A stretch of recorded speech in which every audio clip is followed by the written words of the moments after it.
कल भारतीय जनता पार्टी ने दिल्ली के माननीय मुख्यमंत्री अरविंद केजरीवाल जी का एक वीडियो जारी किया और उसमें उन्होंने ये दावा किया कि अरविंद केजरीवाल जी तीनों फार्मर्स बिल के समर्थन में बहुत पुरजोर तरीके से उनका समर्थन कर रहे हैं, उसकी वकालत कर रहे हैं, उसके फायदे गिना रहे हैं। तो मैं चाहता हूं पहले तो एक बार मैं वो वीडियो दिखा दूं आपको जो कल भारतीय जनता पार्टी ने जारी किया था। उनके भारतीय जनता पार्टी ने ट्विटर से अपने हैंडल से ट्वीट किया और फिर उन्होंने अपने राष्ट्रीय प्रवक्ता, उनके राष्ट्रीय प्रवक्ता ने भी उस वीडियो को ट्वीट किया। तो पहले मैं वो वीडियो आपको एक बार दिखा देता हूं जो वीडियो उन्होंने कल ट्वीट किया था। जमीन नहीं जाएगी। तो पहले भारतीय जनता पार्टी ने ये वीडियो ट्वीट किया, उसके बाद भारतीय जनता पार्टी के और नेताओं ने ट्वीट किया और उनके नेशनल स्पोक्स पर्सन से ट्वीट कराया उन्होंने अपने। दरअसल ये वीडियो जो है वो अरविंद केजरीवाल जी के एक टीवी इंटरव्यू का एडिटेड डॉक्टर्ड वर्जन है, जिसमें कहीं कहीं से शब्द उठा के, कहीं कहीं से कुछ कुछ लाइन उठा के, उसको जोड़ तोड़ के भारतीय जनता पार्टी ने एक फर्जी स्टोरी क्रिएट करने की कोशिश की है। अरविंद केजरीवाल जी की एक फर्जी बाइट क्रिएट करने की कोशिश की है भारतीय जनता पार्टी ने और उनके नेता संबित पात्रा जी ने। अब मैं आपको ये दिखा रहा हूं कि ये इंटरव्यू जो था वो ओरिजिनल क्या था, कहां कहां से उन्होंने क्लिप्स उठाई, उसमें से कौन सा बाइट डिलीट की और फिर इस तरह की क्लिप बनाई जिससे ऐसा लगे कि अरविंद केजरीवाल जी तीनों किसान कानूनों के समर्थन में उसके फायदे गिनाने का इंटरव्यू दे रहे हैं। वो पहले ठीक से नहीं चला था, पहले वो वाली बाइट चलाओ, पहला वाला बाइट चलाओ। पहले एडिट करके, डिलीट करके, शब्दों को जोड़ तोड़ के पूरा doctored video Bharatiya Janata party ने अपने हैंडल से और फिर अपने नेशनल प्रवक्ता, राष्ट्रीय प्रवक्ता के हैंडल से ट्वीट किया, ये दिखाने की कोशिश करते हुए कि देखिए अरविंद केजरीवाल जी किस तरह से किसानों के समर्थन में, किसान बिलों के समर्थन में इंटरव्यू दे रहे हैं। तो जब मैंने ये वीडियो देखा कल तो मुझे गुस्सा भी आया कि इतनी नीचता पर उतर आए हैं भारतीय जनता पार्टी के लोग, इतनी गिरी हुई हरकतों पर उतर आई है भारतीय जनता पार्टी कि अब टीवी पर चले हुए इंटरव्यूज को जोड़ तोड़ के, उनको तोड़ मरोड़ के अरविंद केजरीवाल जी की बाइट दिखाने की कोशिश कर रही है। तो मुझे इस पर गुस्सा भी आया, लेकिन साथ साथ मुझको भारतीय जनता पार्टी पे दया भी आई। मुझे भारतीय जनता पार्टी के नेताओं पे दया भी आई। दया इसलिए आई कि जिस पार्टी की केंद्र में सरकार है, जिस पार्टी की देश के कई बड़े बड़े राज्यों में सरकार है और कई वर्षों से सरकार है, और अब तो केंद्र में भी उनकी 7 साल की सरकार हो गई, जिसके नेता, जिस भारतीय जनता पार्टी के नेता प्रधानमंत्री नरेंद्र मोदी जी हैं,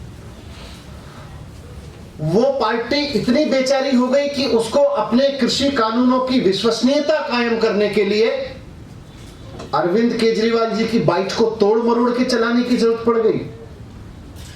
आज भारतीय जनता पार्टी विश्वसनीयता के भरोसे के इस संकट तक गिर गई कि उन्हें अपनी सरकार के कृषि कानूनों की विश्वसनीयता लाने के लिए अरविंद केजरीवाल जी की टूटी फूटी डॉक्टर बाइट का सहारा लेना पड़ रहा है। मुझे इस बात पे दया आई। ये बात आज सही है कि भारतीय जनता पार्टी के नेता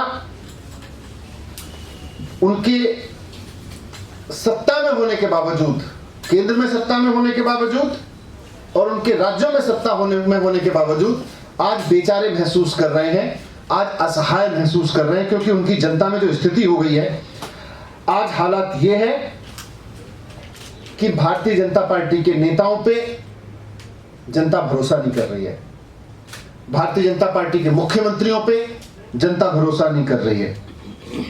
प्रधानमंत्री नरेंद्र मोदी जी बार बार किसान के लिए हित में है, ये कृषि कानून किसानों का बहुत फायदा पहुंचाएंगे, ये देश के बहुत हित में है। पिछले 1 महीने में कई बार प्रधानमंत्री जी फायदे गिना चुके हैं, लेकिन जनता मानने को तैयार नहीं है। देश का किसान मानने को तैयार नहीं है कि देश के प्रधानमंत्री ने हमारे हित में कोई काम किया है। देश के किसान को ये बात समझ में आ रही है कि प्रधानमंत्री जी ने और भारतीय जनता पार्टी ने उनके साथ विश्वासघात किया है, धोखा किया है उनके साथ में। अब पिछले कुछ दिनों की घटनाओं को देखें तो भारतीय जनता पार्टी ये समझा तो पाई नहीं है देश भर में किसानों को, या प्रधानमंत्री जी बार बार बयान देके भी ये समझा तो पाए नहीं है किसानों को कि इन किसानों कृषि कानूनों से किसानों का कोई हित होने वाला है, या देश की इकोनॉमी में या देश के लिए कोई हित होने वाला है। तो पहले भारतीय जनता पार्टी ने साजिश रची कि किसानों को गद्दार घोषित करो। उन्होंने पूरी जी जान लगाई कि किसी तरह से किसानों को गद्दार घोषित कर दिया जाए। कहीं उनको खालिस्तानी कहा गया, कहीं सरदारों को गद्दार कहा गया, लेकिन जनता ने उनकी बात नहीं मानी। फिर 26 जनवरी की साजिश रची गई भारतीय जनता पार्टी के द्वारा। लाल किले पे हमला कराया गया भारतीय जनता पार्टी के द्वारा, तिरंगे का अपमान कराया गया भारतीय जनता पार्टी के द्वारा। 26 जनवरी को गणतंत्र दिवस की गरिमा को ठेस लगाई गई भारतीय जनता पार्टी के द्वारा 26 जनवरी को। इन्होंने उस सबको किसानों के सर पे डालने की कोशिश की, लेकिन जनता ने वो भी बात नहीं मानी। जनता ने बिल्कुल नहीं माना इस बात को। इसकी भी क्योंकि इनके जिन लोगों ने लाल किले पे हमला किया, जिन लोगों ने तिरंगे का अपमान किया, वो सब एक्सपोज हो गए, वो सब खुल के आ गया। जनता ने खोल दिया कि देखो कि ये तो तुम्हारे नेता है, ये तो भारतीय जनता पार्टी का नेता है, ये तो भारतीय जनता पार्टी के नेताओं की बगल में बैठा रहता है, इस आदमी की तो प्रधानमंत्री तक एक्सेस है, इस आदमी तो भारतीय जनता पार्टी के नेताओं की इतनी प्यार मोहब्बत उमड़ती रहती है इन लोगों पे। सारा जनता ने एक्सपोज कर दिया। जनता इसकी बात को नहीं मानी। ये कहते रह गए कि किसान गद्दार है, ये कहते रह गए कि बॉर्डर पे बैठा हुआ जो किसान है वो देश के खिलाफ है, लेकिन देश की जनता ने मानी नहीं भारतीय जनता पार्टी की और प्रधानमंत्री जी की बात।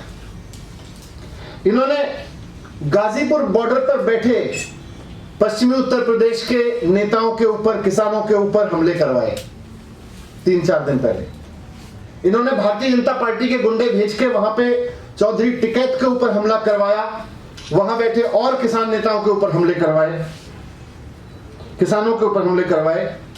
जनता ने इसको भी समझ लिया। इन्होंने दिखाने की कोशिश की कि ये स्थानीय लोग हमला कर रहे हैं, लेकिन जनता ने उसको भी एक्सपोज कर दिया। इन्होंने सिंधु बॉर्डर पे अपनी पार्टी के गुंडे भेजकर सिखों की पगड़ी ऊपर उछलवाई, सरदारों की। इन्होंने वहां भेज के जूते से पिटवाया कई लोगों को। हमने उसके विभत्स वीडियो देखे किस तरह से बदतमीजी की इन्होंने वहां पे अपने गुंडों से किस तरह से करवाई, और यह दिखाने की कोशिश की कि ये तो स्थानीय लोग लड़ रहे हैं इनसे, लेकिन जनता ने इनकी वहां भी बात नहीं मानी। जनता जानती है कि ये स्थानीय लोग नहीं थे, बीजेपी के भेजे हुए गुंडे थे।